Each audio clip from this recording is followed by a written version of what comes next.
tahun berapa Bang? Sebagai pemain bola profesional itu dari umur berapa? Umur 19 tahun. Liga Malaysia Bang? Liga Malaysia profesional. Klub apa tuh pertama? KL. Oh, Dari KL Kuala Lumpur selama 4 tahun, 4 musim saya ke Sarawak, Pulau Borneo, Sarawak setahun dan masuk ke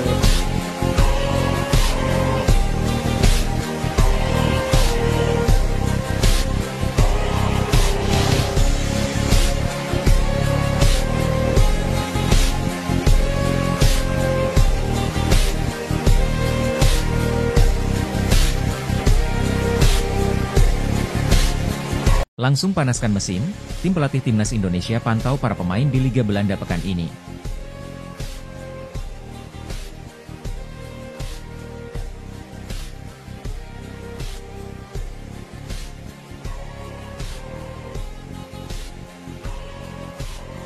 Malaysia tak mau kalah dari timnas Indonesia, Safei Salih percaya lolos Piala Dunia dibantu dengan jebolan Barcelona.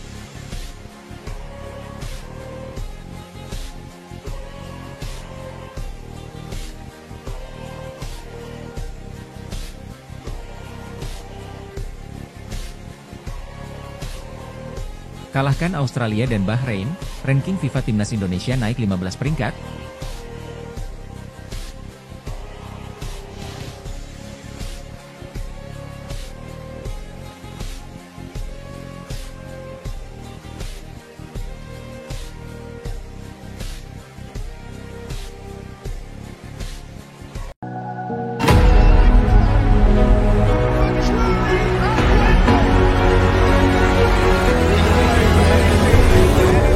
Negara yang disasar pertama kali adalah Belanda. Seperti yang diketahui, ada beberapa pemain skuad Garuda yang berkarier di negeri kincir angin tersebut. Pada pekan ini, ada 4 pemain yang bermain di Liga Belanda. Tim pelatih timnas Indonesia langsung bergerak.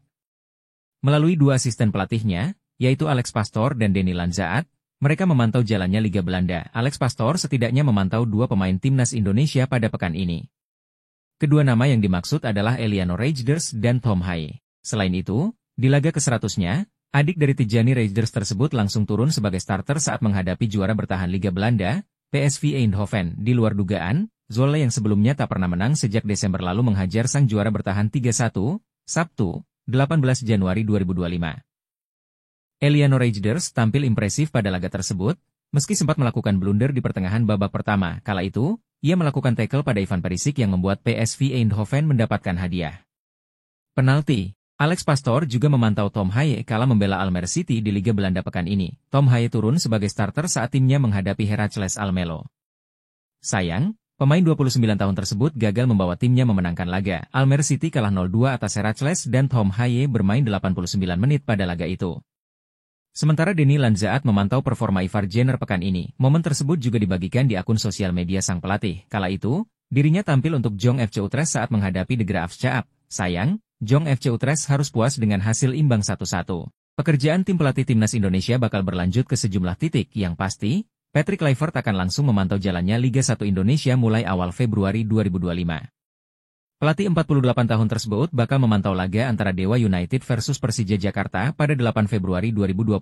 Timnas Indonesia bakal kembali bertanding pada 20 Maret 2025 mendatang di markas Australia. Malaysia tak mau kalah dari timnas Indonesia. Safei Salih percaya lolos Piala Dunia dibantu dengan jebolan Barcelona. Ex-pemain timnas Malaysia, Safei Salih antusias dengan semangat CEO timnas Malaysia, Robert Friend yang bercita-cita membawa Harimau Malaysia ke pentas Piala Dunia. Malaysia selama ini belum pernah tampil di ajang paling akbar sejagat itu. Piala Dunia jelas merupakan target utama bagi semua tim nasional, kata Safei Salih dilansir dari Stadium Astro. Dan untuk lolos ke Piala Dunia, kami jelas harus menghadapi dan mendominasi pentas Asia terlebih dahulu. Bagi saya, berdasarkan apa yang direncanakan Harimau Malaya, kalau sudah di jalur yang benar, dengan semua pemain atau apapun proyek yang sedang dilakukan untuk memperkuat tim, saya rasa tidak ada yang tidak mungkin kalau semua pihak bersatu dan bergerak menuju satu tujuan, diujar ex-pemain Arema FC itu. Malaysia dikabarkan akan diperkuat oleh 6 hingga 7 pemain keturunan.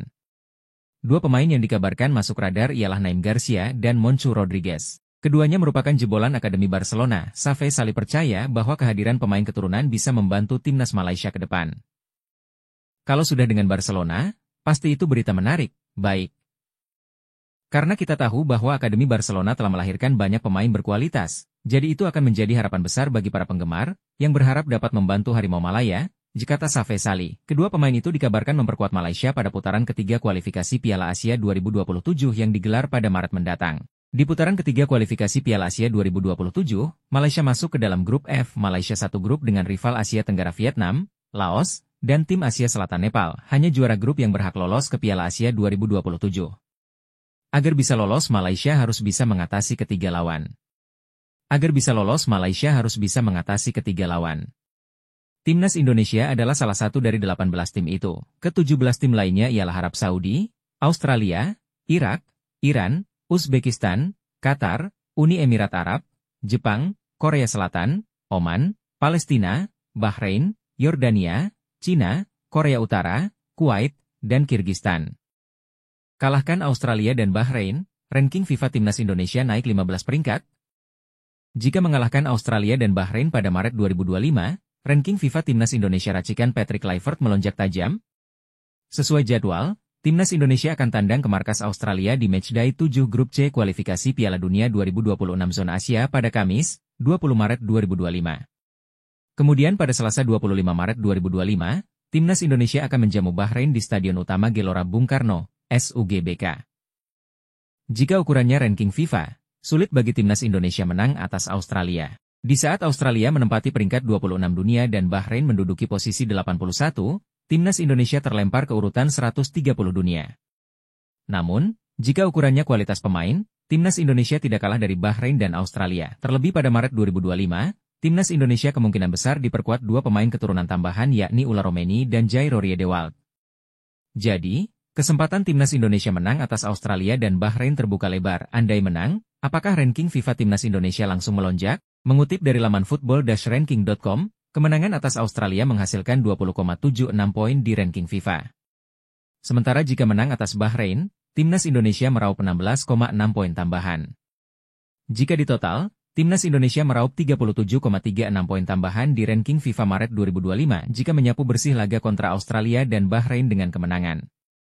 Ditambahkan dengan poin Timnas Indonesia saat ini yang mencapai 1,13050, perolehan angka skuad Garuda di ranking FIFA menjadi 1,16786 poin. Melihat ranking FIFA saat ini, perolehan 1,16786 cukup mendongkrak posisi Timnas Indonesia ke posisi 115 dunia alias naik 15 peringkat. Namun, naik 15 posisi ini masih hitung-hitungan di atas kertas. Seberapa tinggi kenaikan posisi Timnas Indonesia tergantung tim-tim yang kini berada di atas skuad Garuda. Sekadar diketahui, tim-tim di atas Timnas Indonesia masih akan tampil di kualifikasi Piala Dunia 2026 Zona Asia, Afrika, Oseania hingga ajang-ajang lain. Karena itu, menarik menanti aksi lanjutan Timnas Indonesia ke depan. Harapannya di bawah asuhan Patrick Kluivert, performa Timnas Indonesia mengalami peningkatan. Perbaikan performa Timnas Indonesia ini yang diharapkan pencinta sepak bola tanah air dapat dihadirkan Patrick Kluivert. Shin Sang-gyu sendiri diketahui merupakan pelatih fisik di Timnas Indonesia. Dia tidak segan membeberkan filosofi yang dipegang pelatih kepala timnya, yakni Shin Tae-yong. Sebagaimana diketahui, Timnas Indonesia sukses tampil garang di bawah asuhan Shin Tae-yong. Tim pelatih pun sedang berjuang membuat Timnas Indonesia bisa bersaing dalam fase grup C putaran ketiga kualifikasi Piala Dunia 2026 Zona Asia. Kini, skuad Garuda sendiri tengah bertengger di urutan ketiga pada klasemen sementara grup C. Mereka total sudah mengemas 6 poin. Kondisi ini membuat Timnas Indonesia membuka peluang besar untuk lolos ke putaran final Piala Dunia 2026. Perjuangan skuad Garuda sendiri akan dimulai pada Maret 2025. Shin Sang-gyu mengatakan Shin Tae-yong tidak hanya ingin timnya kuat dalam bertahan, tetapi juga agresif saat menyerang. Hal itu membuat para pemain dituntut punya fisik yang bagus agar bisa menerapkan skema pelatih tersebut. Dia bisa memilih untuk tidak bermain dengan bertahan sepenuhnya dan ingin terus menyerang. Meskipun kami menghadapi lawan yang lebih kuat, ucap Shin Sang-gyu, dilansir dari YouTube Timnas Indonesia, Selasa, 31 Desember 2024. Jadi, jika berbicara tentang filosofi sepak bola, gaya permainannya memang menuntut kemampuan fisik mumpuni. Sambungnya, mantan pelatih Timnas Korea Selatan U23 itu mengatakan filosofi Shin Tae-yong sudah bisa dipahami dengan baik para pemain Timnas Indonesia saat ini. Kondisi tidak terlepas dari kesungguhan para pemain dalam melahap berbagai menu latihan dari tim pelatih. Jadi, yang dia inginkan dari Timnas Indonesia adalah kita bisa menekan di lini pertahanan lawan, tetapi saat transisi dia ingin kembali setengah pertahanan kita sendiri dengan sangat cepat, ujarnya. Lalu sesegera mungkin merebut kembali penguasaan bola. Dia ingin semua pemain bisa terlibat saat tim menyerang, tutupnya. Rafael Struijk mencetak gol di laga Brisbane Roar versus Central Coast Mariners di lanjutan Liga Australia 2024 hingga 2025 yang berlangsung Jumat, 3 Januari 2025, pukul 15.35 WIB. Pesepak bola 21 tahun ini rutin mendapatkan menit tampil bersama sang tim anyar dari 9 laga yang dijalani Brisbane Roar di Liga Australia 2024 hingga 2025. Rafael Struijk hanya 2 kali absen. Rafael Struijk pun absen karena memperkuat timnas Indonesia di Piala AFF 2024. Ketika berada dalam skuad, Rafael Struijk selalu dimainkan sang pelatih. Terbaru, Rafael Struijk yang baru kembali dari ajang Piala AFF 2024 bermain 5 menit saat Brisbane Roar kalah 0-1 dari Western United di pekan ke-10 Liga Australia 2024 hingga 2025, Sabtu 29 Desember 2024 malam waktu Indonesia Barat. Sejauh ini atau setelah mencatatkan 7 penampilan, Rafael Struijk mencetak 1 gol. Satu-satunya gol tercipta ketika Brisbane Roar kalah dramatis 2-3 dari Sydney FC di pekan kedua Liga Australia 2024 hingga 2025. Gol dari Rafael Struijk dibutuhkan untuk membantu Brisbane Roar bangkit. Dari 13 kontestan Liga Australia 2024 hingga 2025, hanya Brisbane Roar yang belum mencetak kemenangan. Dari 9 laga, klub yang dimiliki keluarga Bakri ini hanya mendapatkan 2 angka, hasil 2 imbang dan 7 kalah. Alhasil, Brisbane Roar duduk di posisi juru kunci, terpaut 21 poin dari Auckland FC di puncak klasemen. Bagaimana dengan Central Coast Mariners? Central Coast Mariners juga tidak istimewa musim ini. Saat ini mereka duduk di posisi 10 dengan 11 angka. Karena itu, mumpung bermain di kandang sendiri, ada peluang Brisbane Roar mengakhiri paceklik kemenangan di laga sore ini. Jadi, sanggup membantu Brisbane Roar meraih kemenangan perdana di Australia 2024 hingga 2025, Rafael Struijk, mantan striker timnas Belanda, Patrick Kluivert, menjadi kandidat kuat pelatih baru timnas Indonesia pengganti Shin Tae-yong. Patrick Kluivert disebut-sebut sebagai pelatih baru timnas Indonesia pengganti Shin Tae-yong yang resmi dilepas PSSI pada Senin, 6 Januari 2025. Nama besar Patrick Kluivert sebagai pemain memang tak bisa dipandang sebelah mata. Namun sebagai seorang pelatih masih perlu dipertanyakan. Menurut laman resmi Transfermarkt, kali terakhir Kluivert menjabat pelatih kepala yakni bersama klub Turki, Adana Demirspor, pada 2023, itu pun Kluivert hanya bertahan selama 6 bulan. Ditunjuk bulan Juni, pergi di bulan Desember dengan mencatat 20 pertandingan. Sebelumnya, Kluivert sempat menjadi pelatih interim Curaçao pada Mei hingga Oktober 2021 dan pernah menjabat manajer Akademi Barcelona pada Juli 2019 hingga Juni 2021. Sebelum itu, Kluivert menjabat sebagai asisten pelatih timnas Kamerun selama 1 tahun. Cerita menarik dibagikan Kluivert soal terakhir kali ia menukangi sebuah tim, tepatnya saat bersama Adana Demirspor. Menurutnya, ia tidak dipecat melainkan menyudahi kerjasama dengan kesepakatan bersama di saat Adana Demirspor tampil lebih baik. Kami mengakhiri kontrak melalui kesepakatan bersama. Kami telah melakukannya dengan sangat baik dan bahkan fantastis dalam konteks Eropa, kata Patrick Kluivert. Hingga masalah pun muncul ketika manajemen Adana Demirspor disebut tidak menggaji para pemain dan staf pelatih selama berbulan-bulan. Kluivert mengaku bisa hidup beberapa bulan tanpa gaji, tetapi ia juga memikirkan pemain dan staf lain yang terdampak. Ditambah Adana Demirspor menelan kekalahan dari Sivasspor, Kluivert pun dipanggil manajemen hingga disepakati berakhirnya kerjasama. Pertama 1 bulan, lalu 2, lalu 3. Pada titik tertentu para pemain juga mulai mengeluh. Selama pelatihan, mereka mulai menyadari bahwa mereka juga tidak dibayar. Saya bisa hidup tanpa uang untuk sementara waktu, tapi staf saya dan para pemain juga harus membayarnya. Kami melakukannya dengan baik dan mencapai hasil yang baik. Tetapi pada satu titik kami tidak menerima gaji. Pada satu titik kami kalah dari Sivasspor dan kemudian direktur teknis dan orang yang melakukan negosiasi mendatangi saya. Mereka menginginkan kesepakatan bersama. Mereka tidak ingin melanjutkan, begitu pula saya, kata Kluivert lagi. Meski begitu, Kluivert dibuat jengkel dengan pernyataan Adana Demirspor terkait alasan pemutusan kontrak. Kluivert disebut tidak lagi memiliki kompetensi dalam memilih pemain dan menjalankan strategi terbaik hingga tim menelan kekalahan. Ditambah saat itu ia belum mendapatkan tunggakan gaji dari Adana Demirspor. Kasus ini bahkan sudah sampai ke FIFA. Mereka merasa saya tidak lagi punya keunggulan dalam seleksi, tapi ternyata tidak demikian. Kami berada di urutan ke-4. Terserah FIFA, saya akan mendapatkannya, gaji yang belum dibayar, pada akhirnya, tapi itu menjengkelkan, pungkasnya. Posting foto Shin Tae-yong, Ivar Jenner kenang debut starter saat timnas Indonesia lawan Argentina.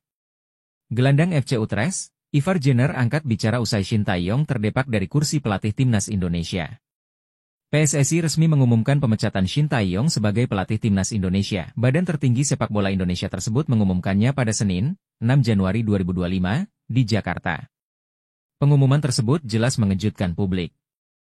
Pasalnya, pelatih berusia 54 tahun punya kontrak jangka panjang sampai 2027. Selain itu, skuad Garuda sudah meraih banyak pencapaian baru di bawah pelatih asal Korea Selatan tersebut. Pencapaian Shin Tae-yong bersama Merah Putih membawa kenangan indah bagi sejumlah pemain yang pernah dibawa asuhannya. Salah satu pemain yang dimaksud adalah Ivar Jenner. Pemain 20 tahun tersebut sudah mencatatkan 15 caps bersama timnas Indonesia.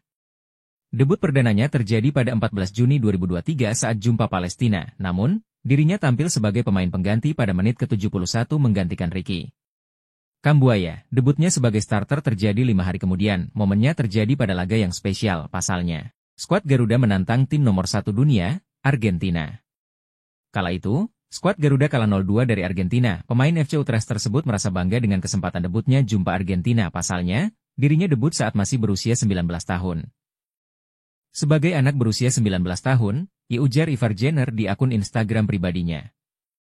Anda memberiku kesempatan debut sebagai starter pada laga lawan Argentina, jelanjutnya. Momen tersebut menjadi memori yang paling diingat oleh Ivar Jenner. Pemain 20 tahun tersebut mengucapkan terima kasih kepada Shin Tae-yong.